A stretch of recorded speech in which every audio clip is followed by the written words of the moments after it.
பெங்களூரு அணிக்கு எதிரான IPL cricket போட்டியில் டெல்லி அணி 6 விக்கெட் வித்தியாசத்தில் வெற்றி பெற்றது. ஐபிஎல் தொடரின் 24வது லீக் ஆட்டம் பெங்களூருவில் நேற்று நடைபெற்றது. இதில் Royal Challengers Bengaluru, Delhi Capitals அணிகள் மோதின.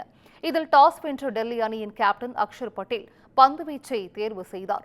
அதன்படி முதலில் பேட் செய்த ராயல் சேலஞ்சர்ஸ் பெங்களூரு அணி நிர்ணயிக்கப்பட்ட 20 ஓவரில் 7 விக்கெட் இழப்பிற்கு 163 ரன்கள் எடுத்தது.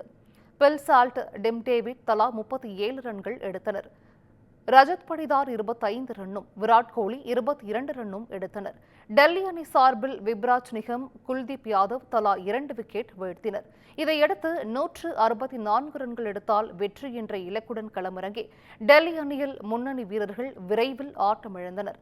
58 ரன்கள் எடுப்பதற்குள் 4 விக்கெட்டுகளை இழந்து டெல்லி அணி திணறி போனது. ராகுல் ஸ்டப்ஸ் ஜோடி பொறுப்புடன் ஆடியது. சிறப்பாக ஆடிய ராகுல் 53 பந்துகளில் 93 ரன்னும், ஸ்டப்ஸ் 38 ரன்னும் எடுத்து ஆட்டமிழக்காமல் களத்தில் இருந்தார். இறுதியில் டெல்லி கேபிட்டல்ஸ் அணி 17.5 ஓவரில் 4 விக்கெட் இழப்பிற்கு 169 ரன்கள் எடுத்து அபார வெற்றி பெற்றது. நடப்பு ஐபிஎல் தொடரில் டெல்லி இதுவரை நடைபெற்ற 4 போட்டிகளிலும் வெற்றி பெற்று புள்ளிப்பட்டியலில் 2வது இடத்தில் உள்ளது.